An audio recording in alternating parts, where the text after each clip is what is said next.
বিশ্ব পরিবেশ দিবস উপলক্ষে শুক্রবার সকালে রায়গঞ্জের কর্ণজোড়ায় অবস্থিত সূর্যোদয় চিলড্রেন হোমে পালিত হলো একটি গাছ মাইন্ড নামে কর্মসূচি। পরিবেশ সংরক্ষণ এবং বৃক্ষরোপণের মাধ্যমে আগামী প্রজন্মকে সবুজ পৃথিবী উপহার দেওয়ার বার্তা নিয়ে আয়োজিত এই অনুষ্ঠানে উপস্থিত ছিলেন জেলার বিশিষ্ট প্রশাসনিক ও রাজনৈতিক ব্যক্তিত্বরা। অনুষ্ঠানের সূচনায় বৃক্ষরোপণের মাধ্যমে পরিবেশ রক্ষার অঙ্গীকার গ্রহণ করেন অতিথিরা। পাশাপাশি পরিবেশ সচেতনতা বৃদ্ধির লক্ষ্যে বিভিন্ন আলোচনা ও মতবিনিময় পর্বেরও আয়োজন করা হয়। এই দিনের অনুষ্ঠানের অন্যতম আকর্ষণ ছিল বিশিষ্ট মূক ও বধির চিত্রশিল্পী দীপঙ্কর কর্মকারের আঁকা চিত্রকর্মের প্রদর্শনী। তার হাতে আঁকা ছবিগুলি উপস্থিত অতিথিদের হাতে তুলে দেওয়া হয়। শিল্পীর অসাধারণ প্রতিভা ও পরিবেশ বিষয়ক ভাবনাকে সকলেই সাধুবাদ জানান।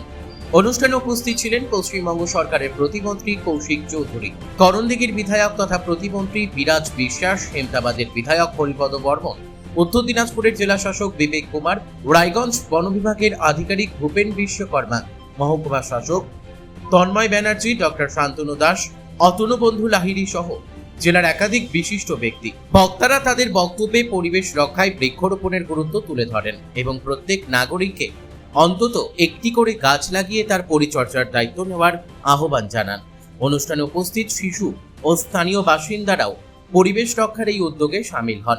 বিশ্ব পরিবেশ দিবসে আয়োজিত এই কর্মসূচি রায়গঞ্জে পরিবেশ সচেতনতা বৃদ্ধির ক্ষেত্রে এক গুরুত্বপূর্ণ বার্তা বহন করেছে বলে মনে করছেন উপস্থিত বিশিষ্টজনেরা। আজকে এটা একটা সরকারি প্রোগ্রাম ছিল। পশ্চিমবঙ্গ সরকার প্রথম একটা সরকারি কার্যক্রম ঘোষণা করেছেন একটি গাছ মায়ের নামে বিশ্ব পরিবেশ দিবস উপলক্ষে। তো খুব সুন্দর ভব্যভাবে এই অনুষ্ঠান পরিচালনা হয়েছে। আপনারা দেখেছেন সমস্ত সরকারি আধিকারিকরা এসছেন, জেলা পর্যায়ে প্রচুর অর্গানাইজেশন, এনজিও অর্গানাইজেশন এসছেন, ছাত্রছাত্রীরা এসছেন, মায়েরা এসছেন, বিভিন্ন স্বেচ্ছাসেবী সংগঠন এসছেন। তো খুব ভালো একটা কর্মসূচি এখানে আজকে। আমি আমার বক্তব্যতেও বলেছি, মাননীয় ডিএফও সাহেবকে আগ্রহ করেছি, ইরিগেশন ডিপার্টমেন্টকে আগ্রহ করেছি।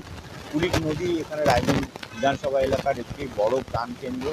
কুলিক নদীকে বাঁচানোর জন্য প্রচুর অর্গানাইজেশন এখানে আছেন যারা সচেষ্ট আছেন। তো আমরা একসাথে মিলে আমরা আছি, অর্গানাইজেশন আছে, কুলিক ডিএফও সাহেব আছেন, আরও ইরিগেশন দপ্তর আছেন, আরও কিছু দপ্তর সাথে নিয়ে আমরা সেই কাজটা করব। প্রতি বছর আজকের এই বৃষ্টির দিনে গাছ লাগানো হয় ফটাফট, কিন্তু এর পরবর্তীতে দেখা যায় সেগুলো রক্ষণাবেক্ষণ না, আমি সেটাই বলেছি। এখানে একটা সুন্দর ব্যবস্থা ছিল, প্রত্যেকটা গাছ কে লাগাচ্ছেন তার নাম আছে। তো আমি নিজেও বেশ অনুপ্রাণিত হলাম এবং আমি সবার কাছে আগ্রহ করব নিজের গাছ সেটা ভালো মতো বড় হচ্ছে কিনা একবারে সে দেখে যাওয়া হবে। রায়গঞ্জ থেকে রামকৃষ্ণ দাসের রিপোর্ট, কুলিক নিউজ।